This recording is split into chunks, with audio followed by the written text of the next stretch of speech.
नमस्कार सर्वांना. मी वैशाली. माझ्या वैशाली गायके 1008 या चॅनलमध्ये तुम्हा सर्वांचं स्वागत आहे. मी आपल्यासाठी घेऊन आले आहे रामायणातील एक सुंदर प्रसंग की ज्यातून आपण शिकायचं आहे की ईश्वराकडून काय मागावं, की जे केवटाने प्रभू रामचंद्रांकडे मागितलं होतं आणि जे मागितलं त्यातून त्याने मोक्षाची प्राप्ती करून घेतली होती. कारण जर श्रेष्ठ असेल तर भगवंताला त्या भक्तापर्यंत यावंच लागतं. मग तो भक्त कसाही असो, पण त्याची भावना तितकीच सात्विक असायला हवी. अशाच केवटाची कहाणी मी आपल्यासाठी घेऊन आले आहे. ते म्हणतात ना, कभी कभी भगवान को भक्तों के काम पड़े, जाना था गंगा पार, प्रभू केवट की नाव चढे. याचप्रमाणे भगवान रामचंद्र, बंधू लक्ष्मण आणि माता सीता जेव्हा वनवासाला जायला निघतात तेव्हा चालत चालत ते गंगा नदीच्या तीरावर पोहोचतात. गंगा नदीच्या तीरावर पोहोचल्यानंतर त्यांना गंगा नदी पार करायची असते आणि गंगा नदी पार करण्यासाठी त्यांना आवश्यक असते नावेची. तर तिथं गंगा नदीच्या किनाऱ्यावर गेल्यानंतर त्यांना आपले मित्र भेटतात. प्रभू रामचंद्रांना आपले मित्र भेटतात आणि ते मित्र म्हणजे निषादराज. तर निषादराज त्यांची मदत करतात आणि जो नावाडी असतो त्या नावेमध्ये केवट नावाचा, त्या केवट नावाच्या नावाड्यासोबत प्रभू रामचंद्रांची ते बोलणं करून देतात की या तिघांना गंगा नदी पार करायची आहे. मग या तिघांसोबत केवटाचं जेव्हा बोलणं होतं तेव्हा केवट नकार देतो, की केवट सांगतो की मी या तिघांना गंगा नदी पार करून देणार नाही. यांचं असं बोलणं ऐकल्यानंतर निषादराज आणि बंधू लक्ष्मण यांना राग येतो की केवटाने का नाही म्हटलं. त्यांना त्यामागचं निश्चितच कारण समजत नाही म्हणून ते त्याच्यावर रागवतात. परंतु प्रभू रामचंद्रांना केवटाच्या मनातला सुंदर असा भाव लक्षात येतो आणि ते केवटाला विचारतात की तुम्ही नकार देण्याचं काय कारण आहे. तर केवट म्हणतात, प्रभू मी तुम्हाला ओळखतो आणि मी तुमची आराधनाही करतो. तुम्ही केलेले चमत्कार, तुमच्या मध्ये असणारी अद्भुत शक्तीची मला जाण आहे आणि मी तुमच्याबद्दल खूप ऐकलं आहे. तुमच्या चरणस्पर्शाने तुम्ही एका दगडाची सुंदर स्त्री केली,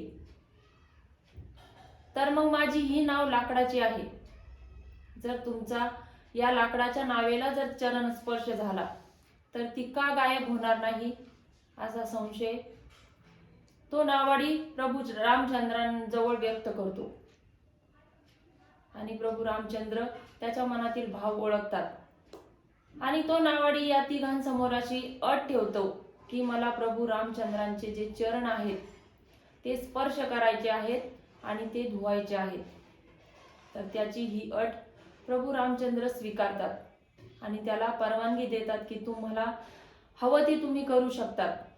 नावाड्याला अतिशय आनंद होतो, कारण आपण ज्या भगवंताचं चिंतन करतो, ज्या भगवंताची सेवा करतो, त्या भगवंताच्या जर सेवेचा योग जर आपल्या आयुष्यामध्ये जुळून आला तर आपल्याला खूप आनंद होत असतो आणि मन प्रसन्न होत असतं.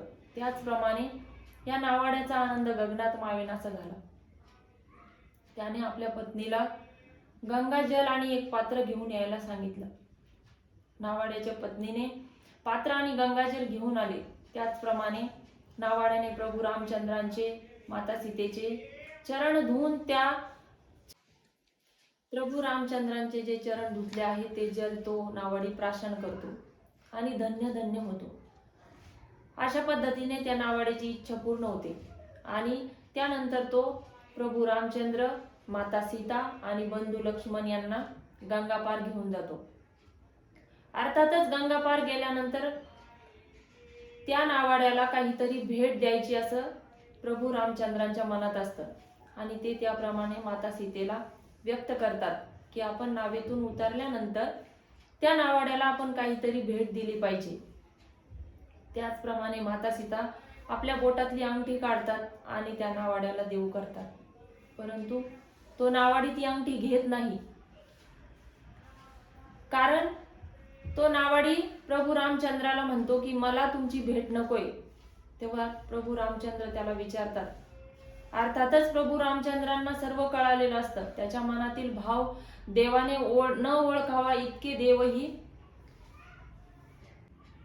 आपल्या भक्ताच्या मनातली एखादी गोष्ट न जाणावी असेही आपल्या देवाला कधीच होणार नाही. म्हणून प्रभू रामचंद्रांनी आपल्या भक्ताच्या मनातली ती गोष्ट जाणली होती. परंतु तरीही त्यांनी एका सामान्य माणसाच्या रूपात जसं बोलावं त्याप्रमाणे त्या नावाड्याशी बोलू लागले. तेव्हा तो नावाडी प्रभू रामचंद्रांना म्हणाला की मला जर तुमची भेट घ्यायची असती तर मी घेऊ शकलो असतो, परंतु मला तसं करायचं नाही, कारण तुम्ही माझे आराध्य आहात. मी तुमचा चरण स्पर्श केला. कशासाठी? तुम्हाला मी अट घातली की तुम्ही ज्या शिळेला स्पर्श केला त्या शिळेला एका सुंदर स्त्रीचं रूप आलं. तुमच्या चरण स्पर्शाने ती शिळा एक स्त्रीच्या रूपात उभी राहिली आणि माझी जी नाव आहे ती तर लाकडाची आहे, ती का नाही गायब होणार? धुवत शिला भई नारी सोहाई, पाहन तेन कार कठीणाई, तरी नव मुनी धरणी हुई जाई, बाट परा मोरी नाव उडाई. याप्रमाणे माझी नावही गायब होईल असा मी तुम्हाला संशय व्यक्त केला, परंतु माझ्या बोलण्यामागचा उद्देश होता की मला तुमचे चरण स्पर्श करायचे होते आणि तुमच्या चरण स्पर्शाने मला पावन व्हायचं होतं. हा भाव तर प्रभू रामचंद्रांनी अगोदरच ओळखला होता. मग केवळ प्रभू रामचंद्रांना म्हणतात की तुमचं आणि माझं काम तर एकसारखंच आहे. मग ज्या लोकांची कामं एकसारखी असतात ते एकमेकांकडून मोबदल्याची अपेक्षा कधीच करत नाही. जसं की एखादा शेतकरी जर असेल, तो जर दुसऱ्या शेतकऱ्याकडून काही थोडीशी मदत घेत असेल तर तो त्याला त्याचा मोबदला देत नाही किंवा मदत करणाराही मोबदला घेत नाही. त्याचप्रमाणे प्रभू तुमचं आणि माझं काम सेम आहे, सारखंच आहे, मग मी तुमच्याकडून मोबदल्याची अपेक्षा का ठेवू? प्रभू रामचंद्रांना सर्व समजलेलं असतं, परंतु प्रभू म्हणतात तुझं आणि माझं काम सारखं कसं काय? तू तर नाव चालवतो, मी तर नावाडीही नाही आणि नौकाही चालवत नाही, माझ्याकडे नौकाही नाही. तेव्हा नावाडी म्हणतात प्रभू मी तर फक्त या इहलोकातील लोकांना गंगेच्या या तीराहून त्या तीरावर पार करतो, परंतु प्रभू तुम्ही तर या भवसागरातून या मनुष्य देहाला मोक्षरूपी नावेतून तरुण मृत्यू लोकातून आम्हाला पार करून देतात. केवटाच्या तोंडून जेव्हा प्रभू ही गोष्ट ऐकतात तेव्हा प्रभू रामचंद्रांना त्या केवटाच्या बुद्धीचं अत्यंत कौतुक वाटतं आणि ते खूप आनंदित होतात. तेव्हा केवट भगवंताला म्हणतात पदपखारी जलुपान करी आपू सहित परिवार, पितर पारू करी प्रभू ही पुनी मुदित गई पार. केवट प्रभू रामचंद्रांना म्हणतात प्रभू यामुळे मीच नाही तर माझे पितरही मोक्ष प्राप्तीकडे गेले आहे. या कथेतून मी आपणास इतकंच सांगू इच्छिते की आपण संसाराच्या भौतिक सुखामध्ये गुंतून न जाता जी आपली भवसागर रूपी नौका आहे ती भगवंताच्या नामस्मरणाने कशी पार करता येईल आणि त्यातून आपल्या जीवनाचं सार्थक सुख समाधान कसं मिळवता येईल याकडेच पूर्णपणे लक्ष दिलं पाहिजे आणि भगवंताची भक्ती केली पाहिजे. जय श्रीराम.